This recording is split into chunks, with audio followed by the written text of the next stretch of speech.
आप सभी को नमस्कार।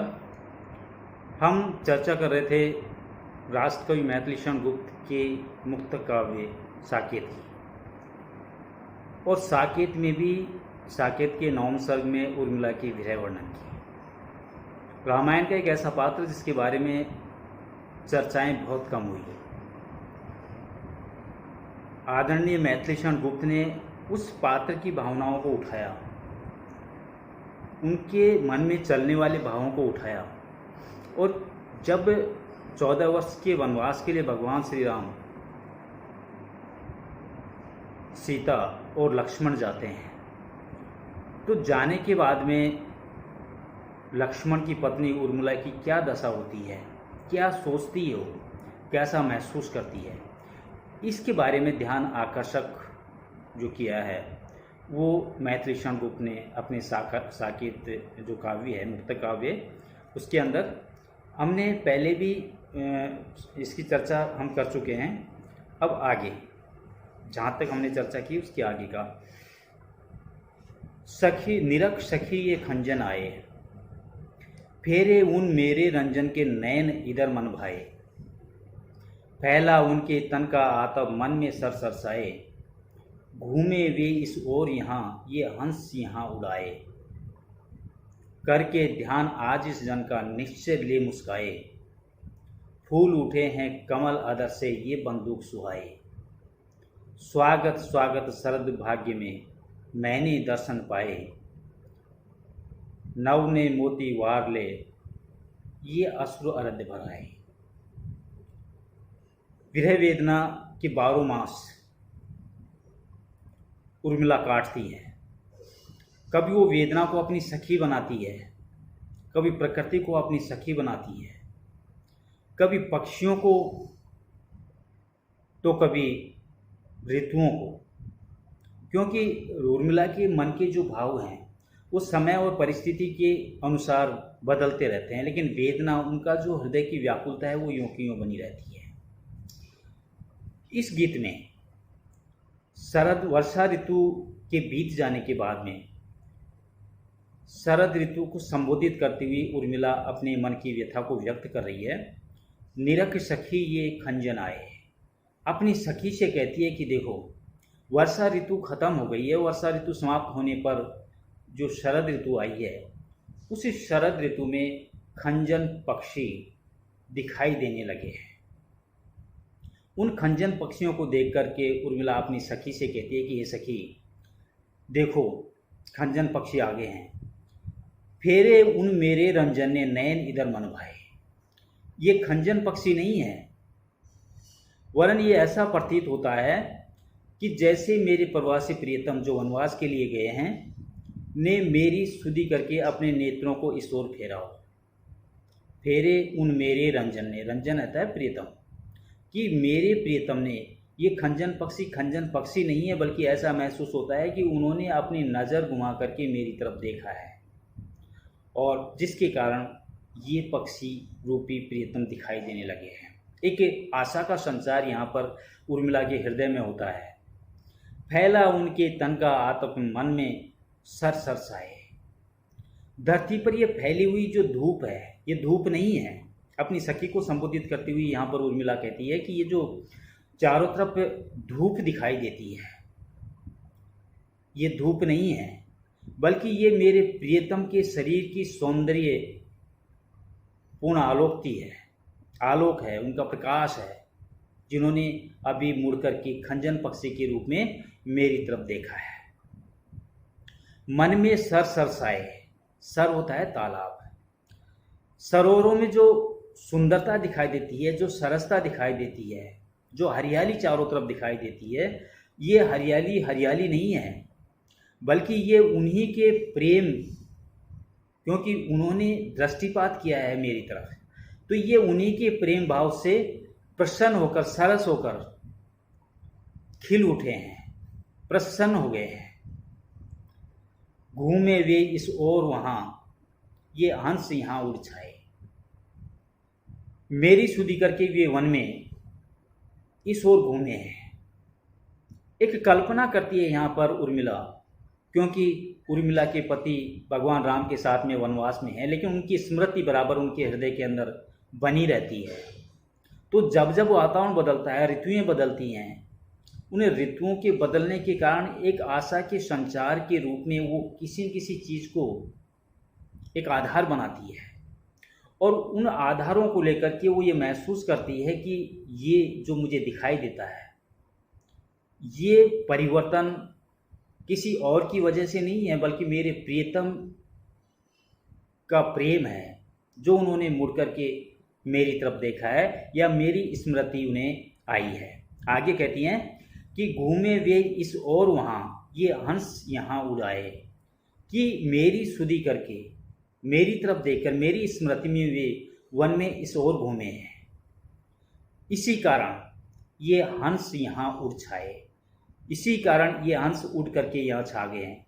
भावार्थ यह है कि जो उड़ते हुए हंस तुम्हें दिखाई दे रहे हैं, ये हंस नहीं है, वरन उनकी इस ओर आती हुई वह गति है, क्योंकि समय अपनी धारा में बह रहा है, समय व्यतीत हो रहा है। उर्मिला को ऐसा लगता है कि धीरे धीरे समय की गति तेज होती जा रही है, और मेरे प्रियतम के मुझसे बिछुड़ने के दिन धीरे धीरे कम हो रहे हैं। तो इस तरह हंसों का आना, खंजन पक्षी का आना, ऋतुओं का बदलना उन्हें ये एहसास करवाती हैं कि मेरे प्रियतम शीघ्र आकर के मुझसे मिलेंगे, मुझसे वही उसी तरह से प्रेम करेंगे।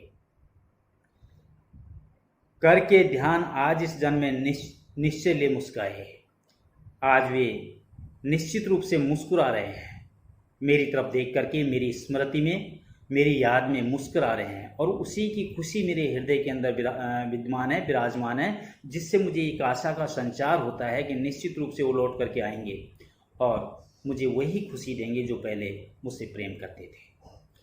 फूल उठे हैं कमल अदर से, ये बंदूक सुहाए, सरोवरों में, तालाबों में जो कमल के फूल दिखाई दे रहे हैं, अपनी सखी को संबोधित करती हुई अपनी व्यथा को व्यक्त करती है। यहाँ पर वर्षा ऋतु के समाप्त होने पर, शरद ऋतु के आगमन पर उर्मिला अपनी सखी से कहती है कि ये सरोवरों में जो फूल दिखाई दे रहे हैं, आदर से ये बंदूक सुहाए, ये खिले हुए बंदूक पुष्प दिखाई देते हैं। बंदूक कहते हैं जो गहरे लाल रंग के, जिनकी तुलना होठों से की जाती है, कि ये जो कमल के फूल दिखाई देते हैं, ये खिले हुए बंदूक के फूल जो हमें दिखाई दे रहे हैं, ये न तो कमल हैं और न ही ये बंदूक के लाल लाल पुष्प हैं, वरन मुझ विरहिणी की तरफ ध्यान आकर्षित होने के कारण प्रियतम निश्चित रूप से मेरी तरफ देख करके मुस्कुरा रहे हैं, ऐसा आभास होता है उर्मिला को।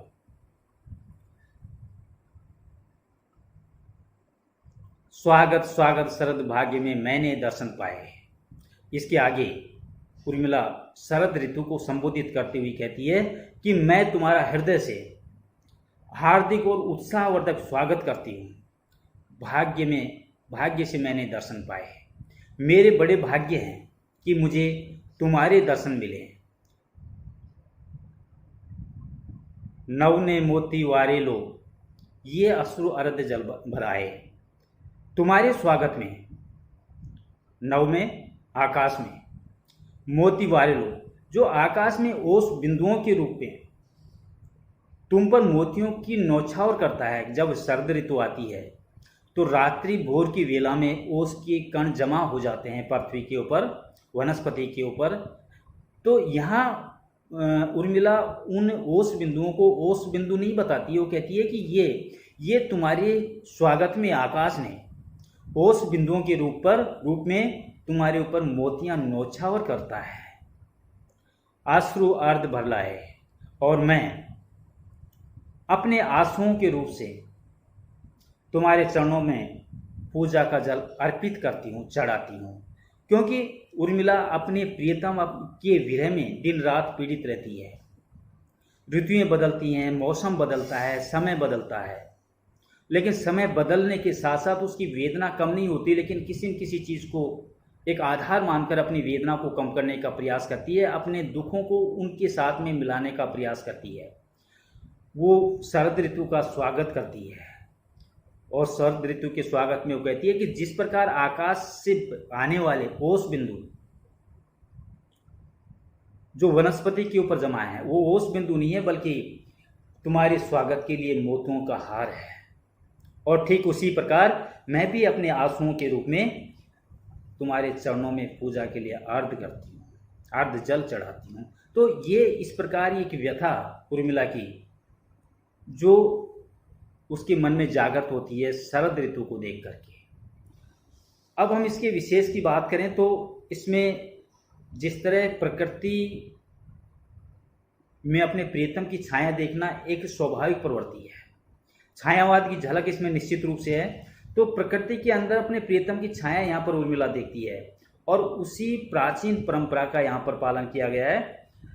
दूसरा, यहाँ पर एक विरहिणी अपने प्रियतम के आगमन की कल्पना में इतना भाव विभोर हो जाती है कि मानो सचमुच उसे ऐसा लगने लगता है कि उसके प्रियतम आने वाले हैं। एक आशा का संचार यहाँ पर नायिका के हृदय के अंदर होता है, कि विरहिणी के हृदय के अंदर होता है। इस संपूर्ण गीत के अंदर अगर अलंकारों की बात करें तो इस पूरे के पूरे गीत में अप्रति अलंकार निश्चित रूप से है।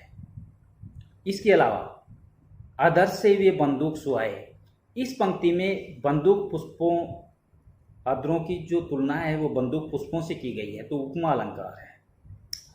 स्वागत शब्द दो बार आया है, इसलिए पुनरुक्ति प्रकाश अलंकार यहाँ पर होगा। और नभ में मोती वारे एक पंक्ति है, इसमें उपमान मोती का कथन होने के कारण रूप कांति स्योक्ति अलंकार यहाँ पर झलकता है। तो इस प्रकार इस संपूर्ण पद में विभिन्न अलंकार होते हुए प्रकृति का वर्णन इसमें किया गया है, छायावादी वर्णन इसके अंदर किया गया है। अगला पद लेते हैं, अगला गीत। दीपक संग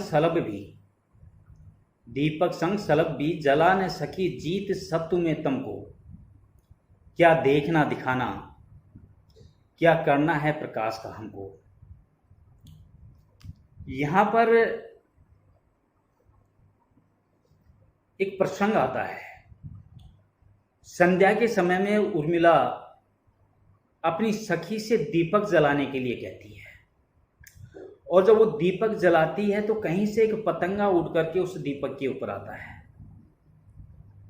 और वो दीपक के ऊपर आकर के उसकी लौ में जल जाता है। एक सच्चे प्रेम की अभिव्यंजना यहाँ पर कवि कर रहा है। उस दीपक और पतंग के माध्यम से उर्मिला कहती है, दीपक संग सलभ भी जला न सकी जीत सत्तु में तुमको। किस जब संध्या होने पर विरहिणी उर्मिला अपनी सखी से दीपक जलाने के लिए कहती है तो उर्मिला उसे संबोधित करती हुई कहती है कि दीपक संग सलभ भी, कि ये सखी दीपक तू दीपक न जला, क्योंकि दीपक के साथ पतंगा भी जल जाएगा। जला न सकी जीत सत्तु में तुमको, ये जो अंधकार फैला हुआ है उसे सत्वगुण से दूर कर, जीत सत्तु से तुमको, ये जो अंधकार फैला हुआ है इस अंधकार को सत्वगुण से इसे दूर कर। कहने का भाव ये है कि हमें अपने अंधकार को दूर करने के लिए पतंगे को जलाने का अवसर नहीं देना चाहिए, उसको जलने का अवसर नहीं देना चाहिए। अर्थात अपने सुख के लिए दूसरों के जीवन को दुख में डालना ये अच्छी बात नहीं है। क्या देखना दिखाना क्या करना है प्रकाश का हमको। आगे उर्मिला अपनी सखी से कहती है कि जब प्रियतम ही नहीं है तो प्रियतम नहीं होने के कारण इस प्रकाश में हमें क्या देखना है, क्या दिखाना है, क्या हम देखेंगे। भाव यह है कि जब सौंदर्य का पारखी और उस सौंदर्य को सार्थक बनाने वाला प्रियतम यहाँ उपस्थित ही नहीं है तो उस सौंदर्य को प्रकाशित करने का अर्थ क्या है। यहाँ प्रेम की एक ऐसी अभिव्यंजना की है कि खुद को सुखी करने के लिए अगर हम किसी दूसरे को कष्ट में डालें तो सुखी होना नहीं है। खुद प्रेम करने के लिए दूसरे के प्रेम को छीन लेना वो शाश्वत प्रेम नहीं है। खुद के सुख के लिए दूसरे के जीवन का हरण करना ये अच्छी बात नहीं है।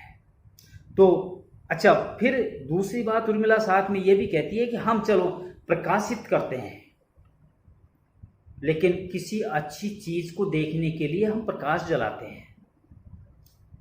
जब हमारे सौंदर्य को देखने वाला हमारा प्रियतम हमारे पास मौजूद नहीं है और उसके बावजूद हम दीपक जला करके पतंगे का उसके ऊपर होम करते हैं, तो ये सखी ये अच्छी बात नहीं है। इसलिए दीपक मत जला, क्योंकि दीपक जलाने के कारण पतंगा जल जाएगा।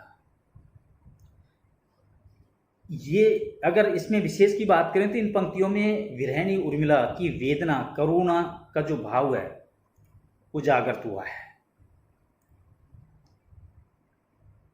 जीत सत्तू में तम को अच्छा करने के लिए किसी का बुरा करना जरूरी नहीं है। यहां लगता है कि गांधीवादी विचारों का असर कहीं न कहीं मैथिली शरण गुप्त के ऊपर है, इसलिए ये आदर्शवादी प्रयोग उन्होंने यहां पर किया है। इसके अलावा सत्व और तम इन दोनों के दो दो अर्थ हैं और दो दो अर्थ होने के कारण यहां पर श्लेष अलंकार झलकता है। तो ये इसके साकेत के नौम सम के दो गीत हैं। अब मैं अपनी बात को यहीं समाप्त करता हूं। नमस्कार।